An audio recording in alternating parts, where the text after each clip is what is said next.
এর আগের ক্লাসে আমরা ভ্যালিডিটি সম্পর্কে জেনেছি। আজকে আমরা রিলাবিলিটি সম্পর্কে জানবো।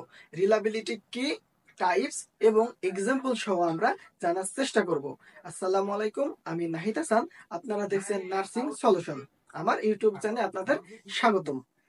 তো এখন আমরা রিলাবিলিটি শেখার জন্য ভ্যালিডিটি সম্পর্কে বেসিকটা ক্লিয়ার থাকতে হবে।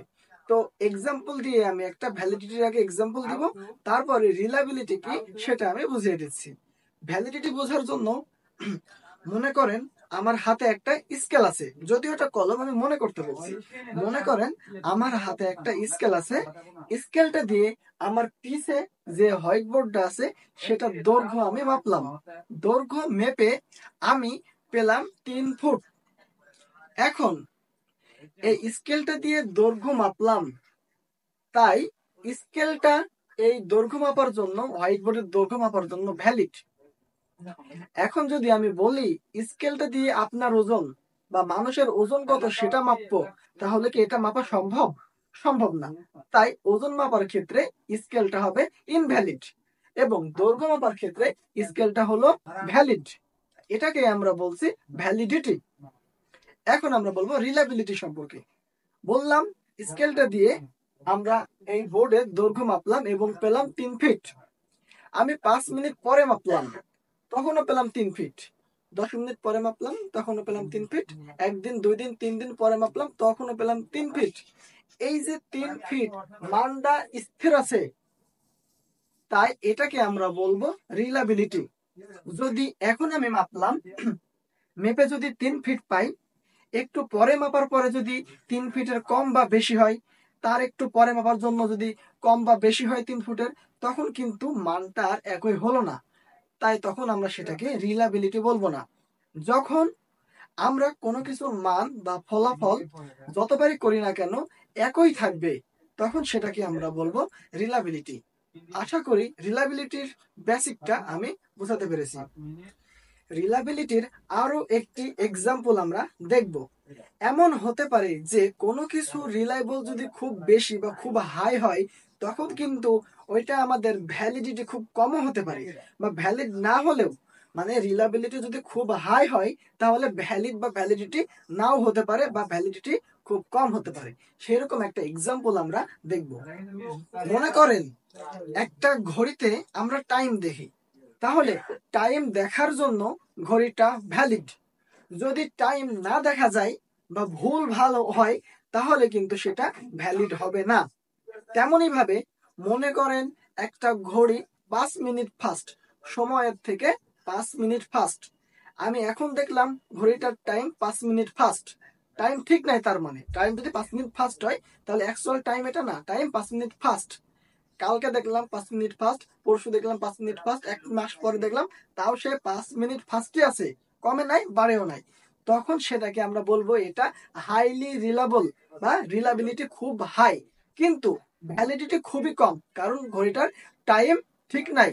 এটাকে আমরা ভ্যালিডও বলতে না পারি, এটা ভ্যালিডও না বলতে পারি, কিন্তু এটা রিলায়েবল খুবই হাই, কারণ এটা 5 মিনিট ফাস্ট আছে এবং এটার যে কনসিস্টেন্সি আছে এটা কিন্তু সে ধরে রেখেছে, অ্যাকুরেসিটা কিন্তু ধরে রেখেছে। তাই এটাকে আমরা হাইলি রিলায়েবল বলতে পারি এবং ভ্যালিড এটা হবে না। আমরা এখন রিলায়েবিলিটির টাইপ সম্পর্কে জানবো। প্রথমে আমরা ইন্টার রেটার রিলায়েবিলিটি সম্পর্কে জানবো।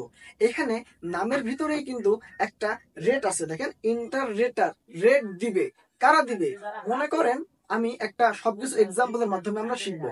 মনে করেন একটা এক্সাম্পল আমি দিচ্ছি। মনে করেন আপনি কোনো একটা বিষয়ে এক্সাম দিলেন। এখন এক্সামের খাতাটা আপনার 2টা টিচারে দেখছে, একটাই খাতা আপনার দেখবেন 2জন টিচার। প্রথম যে টিচার দেখছে তার দেখাতে আপনি পেয়েছেন 100-র ভিতরে 70। দ্বিতীয় টিচার যে দেখেছে তার দেখাতেও আপনি পেয়েছেন 100-র ভিতরে 70। তাই তখন আমরা সেটাকে বলবো ইন্টার রেটাল রিলায়েবল, যেখানে একাধিক একাধিক বিশ্লেষণকারী থাকবে, একাধিক লোক থাকবে রেট দেওয়ার জন্য, তখন সেটাকে আমরা বলবো ইন্টার রেটাল রিলায়েবল। ঠিক এখন আমরা যদি টেস্ট রিটেস্ট রিলায়েবিলিটি দেখি, তাহলে টেস্ট রিটেস্ট রিলায়েবিলিটি কি? মনে করেন আপনাকে পরীক্ষার এক্সাম্পল দিয়ে আমি বলি। মনে করেন আপনাকে একটা এক্সাম নেওয়া হলো, আপনার মেন্টাল হেলথের উপর ভিত্তি করে কিছু কোশ্চেন আপনাকে দেওয়া হলো, আপনি একটা অ্যান্সার দিলেন, আপনার মনে করেন কিছু মার্ক ধরে নিলাম 80 আপনি পালেন।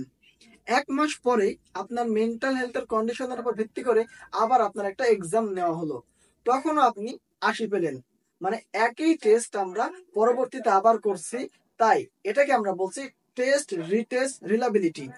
আমরা একটা টেস্ট পরবর্তীতে আবার করছি, তাই সেটাকে বলছি টেস্ট রিটেস্ট, এবং এর ফলাফল একই থাকছে, কোনো পরিবর্তন হচ্ছে না, তাই সেটাকে আমরা বলবো রিলাবিলিটি। Test retest রিলাবিলিটি। এখন মনে করেন আপনি প্রথম যখন পরীক্ষা দিলেন তখন পাইলেন 80, এবং দ্বিতীয়বার যখন পরীক্ষা দিলেন তখন পেলেন 79 বা 81। এই যে 2, 1, 3 নাম্বার কম বেশি হলে এটা কিন্তু রিলাবিলিটি হবে। তখন কি হবে? তখন আমরা বলতে পারি যে রিলাবিলিটি কিছুটা কম, কিন্তু রিলাবিলিটি। কিন্তু প্রথমবার আপনি পাইলেন 80 এবং দ্বিতীয়বার পেলেন 90 বা 100 বা পাইলেন 50, এত কম বেশি যদি হয় তখন সেটাকে আমরা রিলাবিলিটি বলবো না। টেস্ট রিটেস্ট রিলাবিলিটি বুঝতে আপনাদের কষ্ট হতে পারে, তাই এটার জন্য আমি আরো একটা এক্সাম্পল দিচ্ছি। মনে করেন আপনার কাছে একটা ওয়েট মেশিন আছে, এখন আপনি ওজন মাপলেন, আপনার ওজন হলো 50 কেজি। 5 মিনিট পরে মাপলেন, হলো 50 কেজি। 10 মিনিট পরে, 1 ঘন্টা পরে, 2 ঘন্টা পরে মাপলেন, সেই 50 কেজি হলো। তখন সেটাকে আমরা বলবো টেস্ট রিটেস্ট রিলাবিলিটি। আমি ধরে নিলাম আপনি একটা বিষয়ে পরীক্ষা দিবেন এবং আপনার একটা সাবজেক্টের ভিতরে 2টা অধ্যায় আছে, 2টা চ্যাপ্টার আছে। আমি ধরে নিলাম চ্যাপ্টার এ এবং চ্যাপ্টার বি।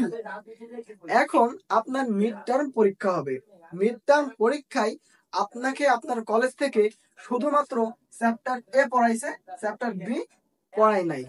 তাহলে মিড টার্ম থেকে যখন আপনার কোশ্চেন করছে টিচাররা, তখন অবশ্যই চ্যাপ্টার এ থেকে কোশ্চেন করবে। কোশ্চেন করার সময় টিচাররা কি করে? 2 সেট 3 সেট কোশ্চেন করে। আমি ধরে নিলাম আপনার টিচার 2 সেট কোশ্চেন করেছে, আমি দিলাম সেট 1, সেট 1 এবং সেট 2। এখন আপনার টিচার 2 সেট কোশ্চেন করার পরে আপনাকে যদি সেট 1 দেয় পরীক্ষার হলে, তাহলে আপনি সেম অ্যান্সার সুন্দর করে অ্যান্সার করতে পারবেন। আবার যদি চ্যাপ্টার 1 না দিই, সেট 1 না দিই, সেট 2 দেয়, তখনও কিন্তু সুন্দরভাবে আপনি অ্যান্সার করতে পারবেন। কিন্তু সেট 1 সেট 2 না দিয়ে যদি চ্যাপ্টার বি থেকে কোনো কোশ্চেন দেয়, তাহলে কিন্তু আপনি সেই অ্যান্সার করতে পারবেন না। তাহলে প্যারালাল ফর্ম থেকে রিলাবিলিটি থেকে আমরা কি বুঝলাম?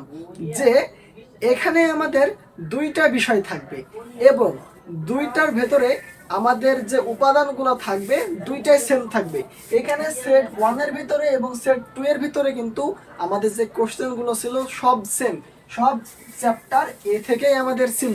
তাই আমাদের যে সেটই দেখ না কেন সেই সেটের অ্যান্সারই কিন্তু আমরা করতে পারবো।